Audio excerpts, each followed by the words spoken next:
Isaac Asimov, the grandmaster of modern science fiction, is credited to have coined the term robotics in his classic short stories, I, Robot. Now, more than 6 decades later, it is a household name, but definitely nothing fiction about it. Today on the show, I have a guest, I have someone I'm going to be talking to. I would call him a geek, but then he's a student, but he definitely agrees with Isaac Asimov. Now, today on the show, I'm going to be talking to him, and then later on, you tell me whether your job is safe or not.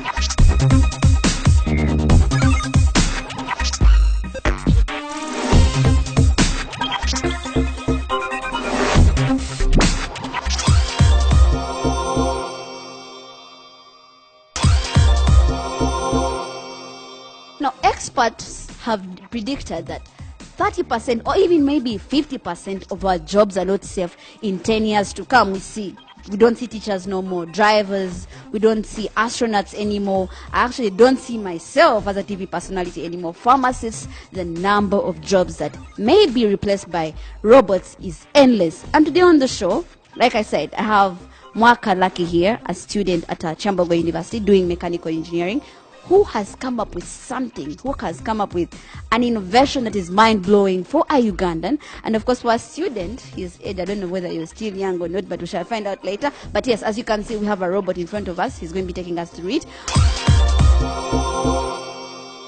What's your name? Mwaka Lucky. Mwaka Lucky. Now, I want you to take us through this. And before you can even take us through this, you as a student of mechanical engineering, I want to know, why did you come up with this? I wanted to make something like it's like a spy robot fight against terrorism. Interesting. Like I said, we may never see soldiers anymore, and I definitely think Mwaka here, who has come up with a robot that is supposed to be spying on terrorists and terrorism in Uganda. So now, if you can take us through what this is, because we are already seeing it, want you to tell us some of the features that we see. I'm seeing it moving. I'm seeing, if you can explain what these are for the people who are watching. It has an arm. It can lift like a weight of up to 1.5 kilograms, but now it can carry a weight of 500 grams. Okay. This is like the hand. This is like the arm. This one. Okay. Then they are propellers, but these ones are not strong enough to make it fly. But just is like this is like a prototype. I will get the real propellers. Yes. But now what is working is the arm. But now it does not move because I have not connected the motor. The motor is there. I'm supposed to connect it. Okay. I'm seeing this around here. If I can come closer, what does it help? What does it connect to? This one controls the arm. Okay. Whether it is the one that makes it move up or move down. Okay. It is a motor with gears. Okay. It makes it move up or down. It is about to be remote controlled, but now since I'm still working on it, these ones are for testing, confirming whether the arm is working properly. These are buttons. I press on one button, it lifts. Press on another button, it goes down. I've actually flown a drone before. One of my shows, I think I flew a drone.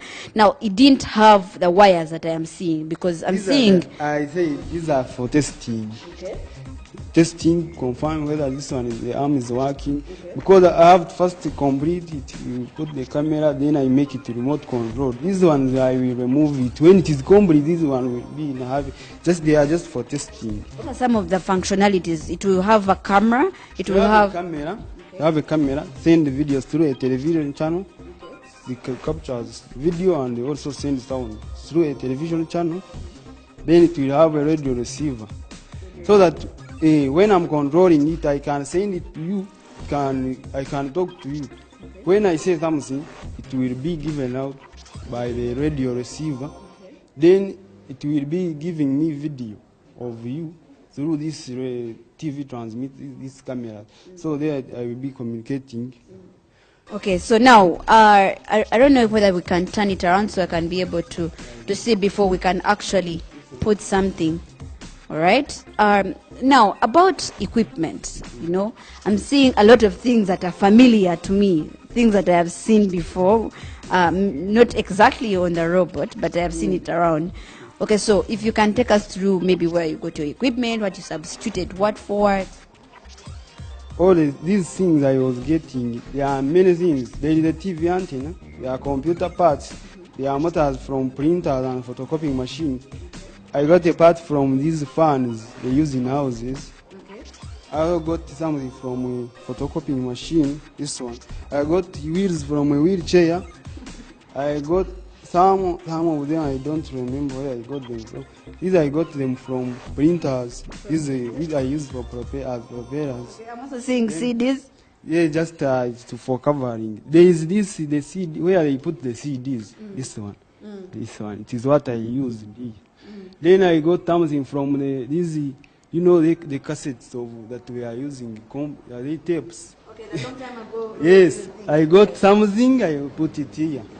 Then I got like a computer. I removed some screws. I also put them here.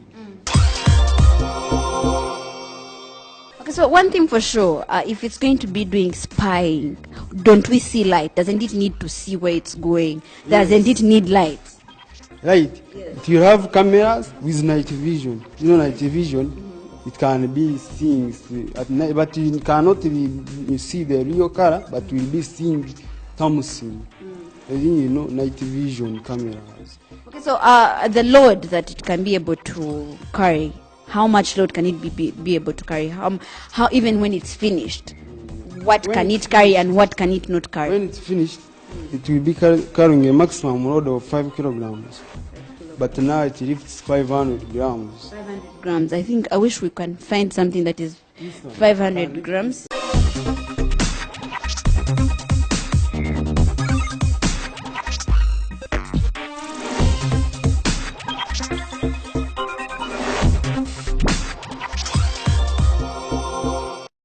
Okay, so usually even with my arm, I'm imagining that's how it works. When I want to carry something, I know I have to use some force, and if I want, how will you be able to tell?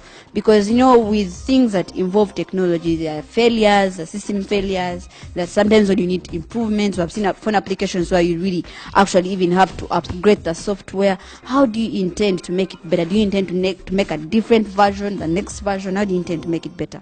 This one is like a prototype. I was able to make this one. I made this one because I was lacking materials. I don't have money to buy the real material to make a robot. That's why I'm collecting many things from different things to come out with this one. The real robot will be very different. This one will not be plastic. It will be metallic. It will be aluminium. This one is heavy. It is heavy. It will not fly. The motors, I have to use the real motors. Even these motors, the wheels, I have to put the real wheels, not these wheels of a chair. The motor, what does the motor do? How does the motor help? This is for when it is lifting, it is the motor that makes it move up or down. Or when it is holding here. When it is holding or releasing. Okay, so I've watched some videos where maybe some of the robots you need to charge, or you need a charging system, or you need a battery system. So where does it get its energy from? It has a battery of 11.1 volts. Okay. It is inside. I recharge it, but I have a plan that I connect there. I'm also investing in a generator that produces power without fuel. I will connect that generator to continue recharging that battery. The generator, will it be using fuel or gas or anything, but uses nothing? Okay, so how does it get the energy? It consists of 2 motors. One motor generates, another receives. How big do you intend to make this generator? Because the generators I have seen they're really big. It will be very small. It will be fitting inside here. Well, as you can see, very young minds, innovating minds, and by the way, he's even doing a diploma. That's why I'm blown away. He's doing a diploma. He's not even doing a degree. He's doing a diploma, but you can see he loves what he does, and he's putting whatsoever he learns from class, from the lectures, straight to into something that he wants to make. Now, before you were doing something, I saw it light. Yes. What does the light? It's an indicator. It's an indicator that there is power. You may find that this one is lighting, but the motor is not rotating. This means that there is power. Power is coming, but the problem may be on the motor. It is just for confirming if there is a problem. If the motor doesn't move, and this one is lighting, to me even the power system is okay, but the problem is on the motor. So this one is like an indicator. It indicates. It is where I check. If the motor doesn't move, I will first see whether this one is lighting. If it is not lighting, I will know that the power does not come. But when it is lighting, it means that the power is there, is available, but the motor has a problem. So I will start to work on check on the motor. Okay, so let's now to be sure for the viewers who are watching, the wires won't be there. Yes. And then the remote. How will the remote? It is the remote radio frequency remote. Okay. It will be using radio frequency because for it can reach very far. I was using it for already testing it, but it does not reach far. I will be using radio frequency. So let me ask: are all equipment ready? Everything you have, and then you're ready, and the project is ready. Of what use, means spying, of what use do you see your robot giving to society? Of what use do you think it would render to society? TVs as for security spying. So you're definitely just working on just security. Yes, but this one can be, you can modify it. You remove some things or used for spying, then you make it. Take it either you can use it in a garden, it can lift for you something because it has a hand. Even you can use it at home, it can lift for you some things. Then you can take it even in the industry. But for me specifically, I'm making it for spying. I will equip it. I put there self-defense gadget. I put there all the weapons. Then I put cameras, everything necessary so that it can be able to spy terrorists and fight against terrorism. Okay, so from the research that I have made, we see 50% or 30% of robots taking over human labor in 10 years to come. You as a scientist, you as someone who has come up with this, what do you have to say about that? Because then that means we'll have more unemployment rate among the youth or even among any other person, because now this will be doing the work. What do you have to say about that? My robot will not create unemployment. That's why I'm not taking it I'm not making it for industries or what. It will just is the work of policemen. Because when a terrorist puts there, you find somewhere a bag, you're not sure whether there is a bomb or what, or it will come and it will detect and it will be known whether there is a bomb or whether it is not there. If there is a bomb, maybe if it is a time bomb, it will have a circuit that produces electromagnetic radiations that will make that bomb stop working, freeze. Then it will carry it and take it.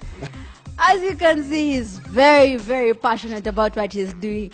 And that's what we keep saying. If you're out there and you're sleeping, people are not sleeping. People are coming up with so many ideas. People who love this country and people who are actually proud and are good at science. Now, before I let you go, because I know you have something else, you have to continue with your project. What do you have to say? Where do you see science? Where do you see robotics? Where do you see robots taking this world in the next 10 years to come? Robotics will create some robots. If they are like industrial robots, they will create more unemployment. But these robots which work on security, they will not create unemployment. They will just ease the work. Because if they can send it to America to spy, a person will take how many days to work out there, even will be captured.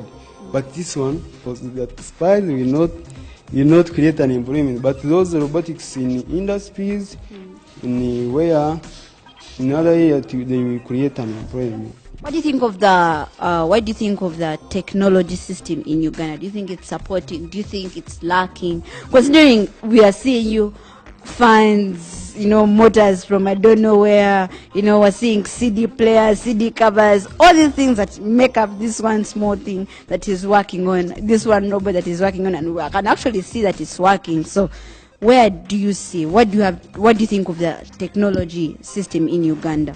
The technology in Uganda is still backward, because even I go somewhere, when I move around Kampala, I fail to get the real materials to use. Even here, when you cannot use servo motors to lift this weight. And in Uganda, we only have servo motors, those small ones. So in Uganda, technology is still backward. Even the government does not mind about technology, about improving technology. So the government should remember you. Yes, they have to. If they remember me, I will have to take the technology of the country to the next level. All right, thank you so much, Lucky.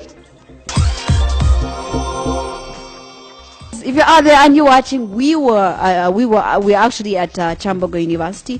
We just talked to Lucky. He's a diploma student doing mechanical engineering with big dreams of coming up with a robot to help fight terrorism in Uganda. By the way, terrorism has become one of the biggest challenges, one of the biggest problems in the whole entire world. So do I give him a thumbs up? Definitely, because do I think I could come up with something like that from just small little materials? No, I don't think so. If you're out there and you're watching and you have something that you think is worth people to know about, worth people to even think about and hear about, that is technology related, definitely hit me up. That is Vicky Base, and of course that is NBS Television at NBS Always on Twitter, and I will definitely be there. But for now, just work as much as you can and get as little as you can or more as you can, because robots are definitely coming for your job. Bye bye.